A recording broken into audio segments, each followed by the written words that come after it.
नारायणं नमस्कृत्य नरं चैव नरोत्तमं देवीं सरस्वती व्यासं ततो जयमुदीरयेत्. Namaskara. Thank you for having me here today.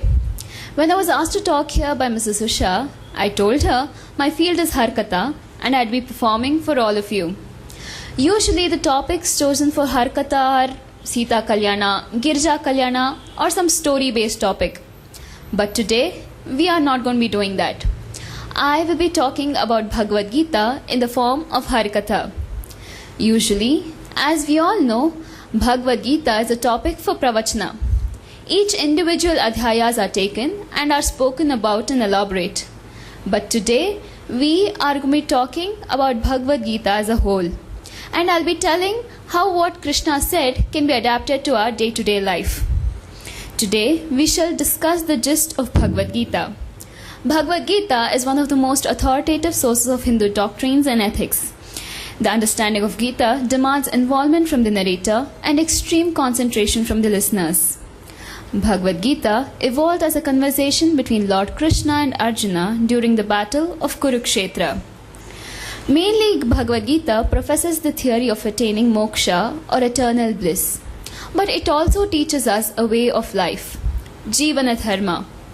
Here, what I mean by Jivana Dharma is how to lead our life, how to develop personality, how to develop interest and concentration in our day-to-day activities is what Bhagavad Gita teaches us.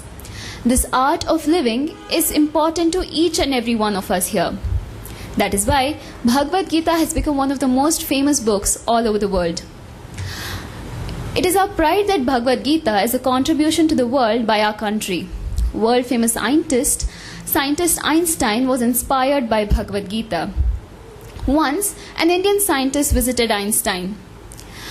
As this man was an Indian, Einstein assumed he'd know about Bhagavad Gita and other Indian philosophies. But unfortunately, this man did not know much about it. Einstein asked him, "You're from a land of Adhyatma. How is that you don't know about Bhagavad Gita?" Later, he took him to his library and showed him the collection of Indian philosophical books. Among this, Bhagavad Gita was prominent. He said, "Bhagavad Gita has been a source of inspiration to many of my decisions." By this, we can understand the greatness of Bhagavad Gita here. One thing is that Bhagavad Gita is not a mere scripture of Hinduism.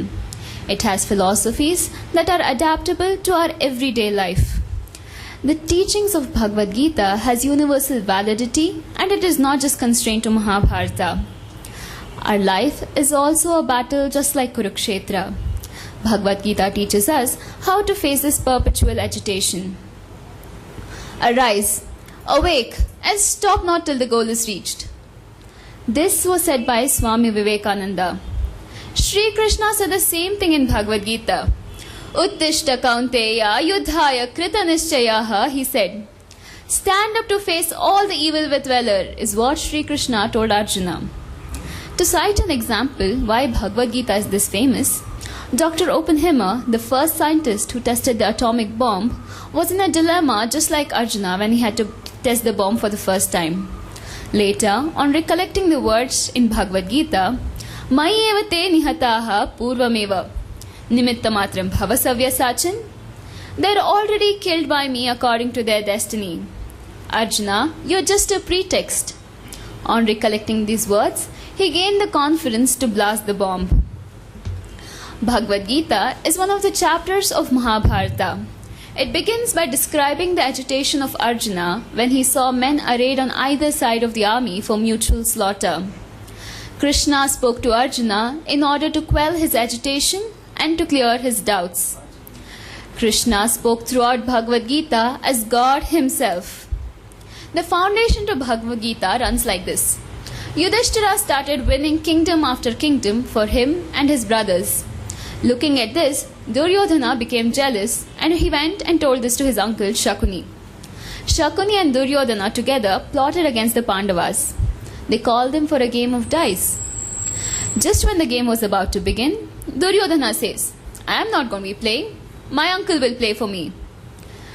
Shakuni was an ace gambler. Pitching him against Yudhishthira was total injustice. For the first time in the history of the world, we can see that a court of justice is turned into a casino. But no one spoke a word against this. Later, Yudhishthira started losing kingdoms and everything he had. He lost his brothers, he lost himself. Finally, when he was about to give up, Shakuni says, "You have something more important, a part of your special bank balance." Yudhishthira does not understand what he means. Shakuni says, "You have your wife Draupadi left out.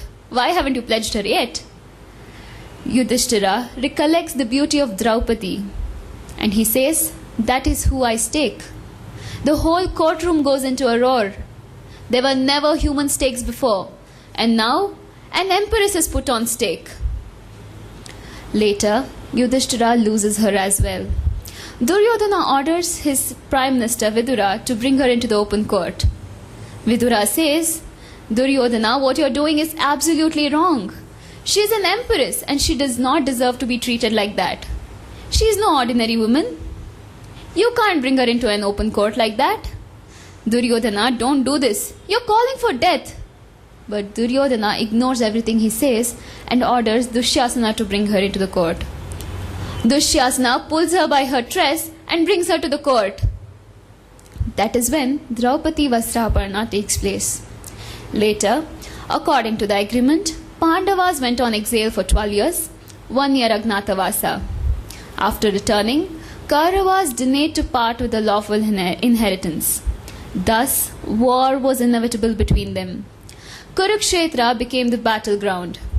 In order to declare war, both the armies blew their conches. पाञ्चजन्यं हृषीकेशो देवदत्तं Dhananjay पौण्ड्रं दद्मौ महाशङ्खं भीमकर्मा वृकोदरः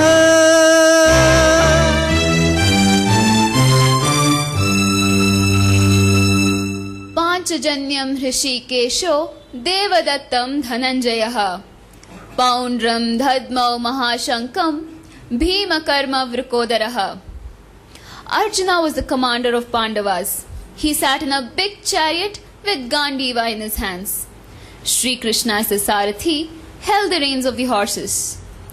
Right after the declaration of war by the Kauravas, Shri Krishna blew his Panchajanya, Arjuna his Devadatta, and Bhima his Poundram. After the declaration, Arjuna, taking his bow to his hands, spoke to Shri Krishna.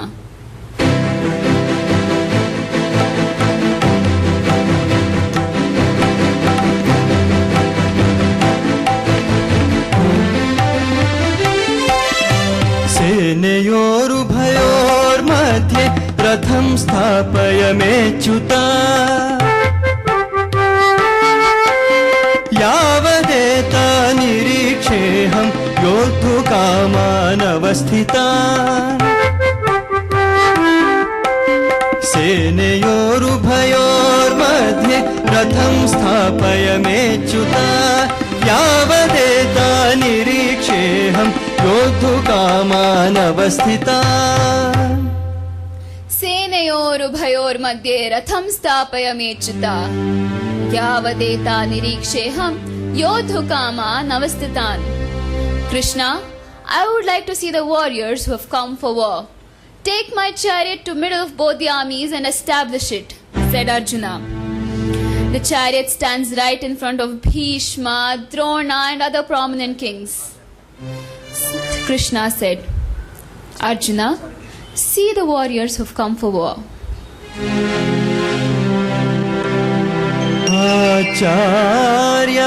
आचार्याः पितरः पुत्राः तथैव च पितामहः